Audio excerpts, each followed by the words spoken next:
का इंतजार सबको रहता है। जी हाँ दोस्तों, इंदौर। आप सोच रहे होंगे इंदौर क्या है? इंदौर का इंतजार जो, जी हाँ, ये है आज की पुस्तक और इसके रचिता हैं रूपलाल बेदिया। तो मित्रों, मैं इस पुस्तक के बारे में बता देती हूँ। इंदौर का मतलब है प्रकाश, उजाला। तो मैं थोड़ा सा जो इस पुस्तक की समीक्षा करूंगी, इसके बारे में थोड़ी सी मैं आपको जानकारी दे दूं कि बोधि प्रकाशन से आई, 2020 में आई है, पेपर बैक में है, कहानी संग्रह है। और अब मैं रूपलाल जी के बारे में थोड़ा सा बता देती हूँ। ये रांची झारखंड के इनका जन्म हुआ रांची झारखंड में, और ये माझी प्रखंड के केरम गांव में एक आदिवासी परिवार बेदिया में जन्मे हैं। इनकी शिक्षा रांची से, वाणिज्य में स्नातक है। इनकी कहानियां प्रकाशित हुई हैं। प्रथम कहानी संग्रह शून्य में अटके परिंदे पर स्पेनिन साहित्य गौरव सम्मान मिला है। यह इनका दूसरा संग्रह। धनबाद में रेलवे में नौकरी करते हैं। यह जो कहानी संग्रह इन्होंने समर्पित किया वरिष्ठ उपन्यासकार श्री मनमोहन पाठक जी को एवं चर्चित हिंदी कवि मोहम्मद अनवर शमीम को। और अब मित्रों, मैं इसके बारे में बता देती हूँ कि इसमें 15 कहानियां हैं इस संग्रह में, और अधिकतर कहानियां आदिवासी बहुल गांवों की पृष्ठभूमि पर बुनी गई हैं। इंदौर का अर्थ है उजाला। इन्होंने भूमिका में लिखा है कि अब सवाल है कि क्या आज आदमी पूरी तरह से अंधकार से निकल पाया है? जवाब है नहीं। आज भी एक बड़ा तबका इंदौर का इंतजार कर रहा है। ये कहानियां इंतजार हैं। सच में ये स्थितियां खत्म होनी चाहिए। तो मित्रों, ये कहानियां पाठकों को ऐसी दुनिया में ले जाती हैं जहां यह वाक्य बेमानी हो जाता है कि आज आदमी चांद पर पहुंच गया है। आदिवासी बहुल इलाके उन्नति जैसे शब्दों से परिचित नहीं है। आज भी महिलाएं खरीदी बेची जाती हैं। आज भी पति पत्नी को सड़क पर मार कर उसका भर्ता बना सकता है। आज भी ईमानदार सरकारी सेवा निवृत्त साधारण आदमी अपना घर नहीं बना सकता। आज भी दबंग युवक आदिवासियों को हड़काते हैं। आज भी भूख से लोग मर रहे हैं। आज भी ठंड से लोग अकड़ कर दम तोड़ देते हैं।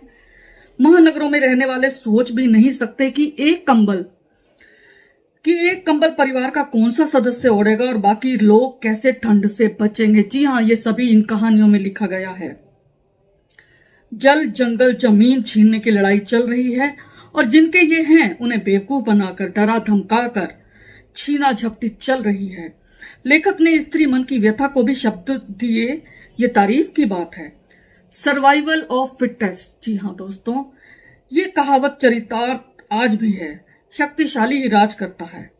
बिजली, सड़क, पानी चाहिए। भूख प्यास आज भी परेशान करती है। कहानियों की भाषा सरल है, प्रवाहमयी है। लेखक ने स्थानीय भाषा के संवाद पिरोए हैं जो कहानी की मांग के अनुसार हैं। अब मैं प्रथम कहानी की बात करती हूँ, अजनबी। बहुत ही अच्छी कहानी है ये।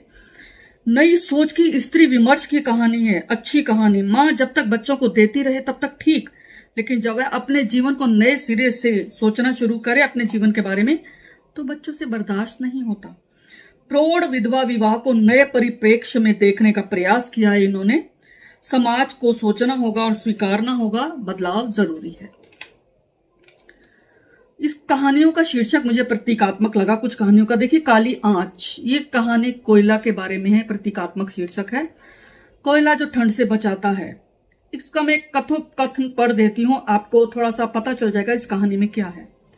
कभी कभी खप्पर पट्टी वाले सोचते हैं कि यह जमीन उनकी है, जहां चारों ओर कोयला फैला है, जमीन के ऊपर भी और नीचे भी। फिर वे निजी कामों के लिए उसका एक ढेला भी उपयोग क्यों नहीं कर सकते? ठंड से बचाव के लिए कोयला चुराकर जो पात्र ले जाता है और पुलिस उसे चोर कहती है। देखिए दोस्तों, यही होगा। जब भूख और प्यास बर्दाश्त नहीं होती तो इंसान गलत रास्ता अख्तियार करता है। लेकिन चोर कौन नहीं है आज? ये प्रश्न है। अब मैं दूसरी कहानी है, एक कहानी दीन बंधु बाबू का मकान। इसका संवाद देखिए। ऊपर से दबाव यह है कि हर काम नियत समय पर पूर्ण हो। दूसरी बात यह है कि आज के अफसर फाइलों पर लिखित आदेश देने से कतराते हैं, केवल मौखिक आदेश देने में विश्वास करते हैं ताकि गलती होने पर सारी जिम्मेदारी माथतों पर थोपी जा सके। उन्हें तो बस हिस्सा चाहिए। एक ईमानदार सरकारी बाबू सेवानिवृत्ति के बाद मकान नहीं बनवा पाए। यह संघर्ष की कहानी है। संघर्ष की कहानी है, ईमानदारी और बेईमानी के बीच की कहानी है, जिसमें बेईमानी जीत जाती है। एक कहानी है आधा किलो अनाज। देखिए, आपको शीर्षकों से भी थोड़ा बहुत पता चल रहा होगा किस तरह की कहानी है इसमें। आधा किलो अनाज एक प्रश्न उछालती है कि कब तक गांव देहात में लोग भूख से मरते रहेंगे। राजनीति के गंदे खेल के कारण होता है यह सब।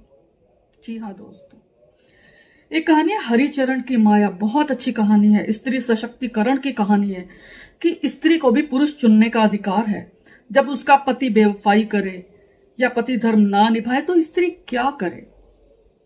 अब घुट घुट कर मरने का समय नहीं रहा। एक कहानी है नया नगर की सुंदरी। इतनी अच्छी कहानी है कि इस पे एक उपन्यास बन सकता है। ना भुलाई जाने वाली लंबी कहानी। कितनी कमीनगी है इस संसार में, कितने वहशी भरे हैं।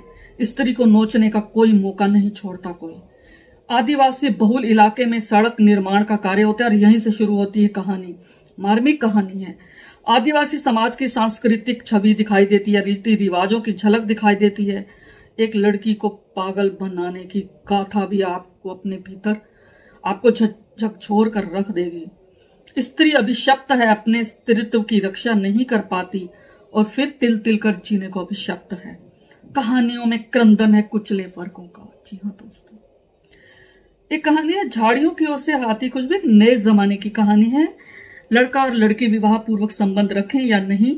एक लड़की जो स्त्री चेतना की मिसाल है। इसमें संवाद देखिए, आप समझ जाएंगे कि स्त्री कैसे अपने आप को सुरक्षित रखती है। सुरक्षा चक्र स्वयं बनाती है, किसी और के कहने से नहीं। संवाद सुनिए। लड़कियां खुद के शोषण में खुद भागीदार होती हैं, बाद में रोती हैं, पछताती हैं। देमयीन समझदार है, जानती है कि एक बार देह परोसी तो शादी नहीं करेगा रामफल। जी हाँ, ये सच जानती है वह। अमावस की रात में भग जोगनी कहानी। बेटी को मारकर गाड़ देने की परंपरा है। झारखंड से लड़कियों को खरीद कर लाना, सभी भाइयों की एक ही पत्नी। ये कहानी मुझे अपनी एक कहानी की याद दिलाते हैं। मैंने भी एक कहानी लिखी है इसमें, और आप मेरे कहानी संग्रह सब खरीद सकते हैं, अमेजोन पे हैं। अंत से अनंत बोधि प्रकाशन से आए हैं। पंजाब की पृष्ठभूमि पर मैंने एक कहानी लिखी थी, ऐसी ही कहानी। ये एक पत्नी को खरीद कर लाते हैं और उसे भाई मिलकर पत्नी का धर्म निभाने पर मजबूर करते हैं। इनकी एक कहानी देखिए, पागल औरत। क्या कहूं इस कहानी के बारे में, वाहरे नर चरित्र कहूंगी इसके बारे में कि आदमी की खाल में भेड़िया। औरत की मदद करता है आदमी, लेकिन बदले में उसका स्त्रीत्व चाहता है, ढोंग करता है मदद करने का, और पकड़े जाने के भय से उसे पागल औरत करार देता है वह, और अपने चेहरे पर नकाब वापस ओढ़ लेता है। ये है इस कहानी का कथानक। एक कहानी बड़ी अच्छी लगी मुझे, बूढ़ा कंबल और कैमरा। संवेदनहीन पत्रकारिता के मुंह पर तमाचा मारा है इन्होंने, आईना दिखाया है। क्या कवरेज करना ही कर्तव्य है? बचाना उसके काम के दायरे में नहीं आता। अच्छा, मैं एक लेखक को एक कहना चाहूंगी कि इस कहानी के प्रथम पैरे की जरूरत थी नहीं, क्योंकि लंबी भूमिका बांधना थोड़ा सा उबाऊ लग सकता है पढ़ने में। इसको हम बीचों बीच पिरो सकते हैं, संवादों के माध्यम से कह सकते हैं। बहुत अच्छी कहानी है ये। पीठासीन अधिकारी, नक्सली इलाके में पोलिंग ऑफिसर का जो भय है वह इसमें दर्शाता है, और सच्ची कहानी लगती है मुझे ये। जूठे प्लेट, शोषण की कहानी है। जी हाँ, इंजोर होगा क्योंकि वे लोग जाग गए हैं अब। अंततः यही फैसला हुआ कि आज से गांव वाले किसी भी शादी ब्याह में तभी काम करेंगे जब उन्हें पहले खाना मिलेगा और सरकारी नियमों के अनुसार न्यूनतम मजदूरी दी जाएगी। यह कहानी बेगार प्रथा को ललकारती हुई प्रतीत होती है। अब बिहीन कहानी, बिहीन का अर्थ तो मुझे समझ में नहीं आया क्योंकि इसमें यह शब्द स्थानीय शब्द है, लेकिन इस कहानी ने मुझे झकझोर कर रख दिया। रासायनिक खादों के प्रयोग ने जमीन को इतना बंजर बना दिया कि उसके बिना पैदावार होती ही नहीं।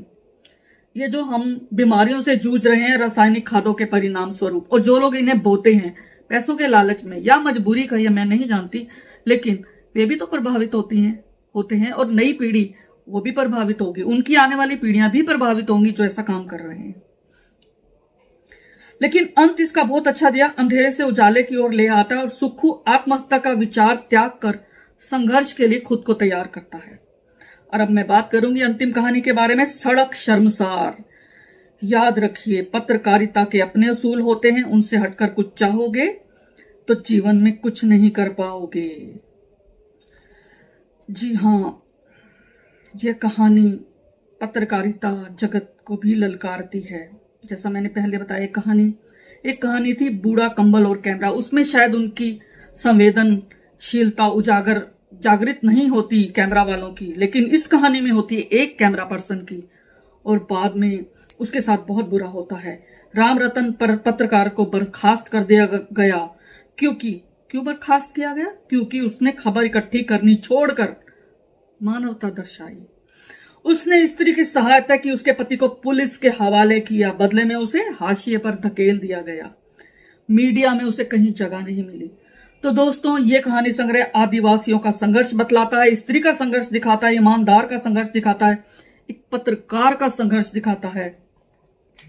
और अगर आप पढ़ना चाहते हैं, एक दुनिया के दर्शन करना चाहते हैं, आप देखना चाहते हैं जिंदगी कितनी कठिन है, तो आप अवश्य पढ़िए। रूपलाल जी को मेरी बहुत बहुत बधाई, बहुत अच्छा इन्होंने कहानी संग्रह। धन्यवाद दोस्तों, फिर मिलेंगे अगली कड़ी के साथ।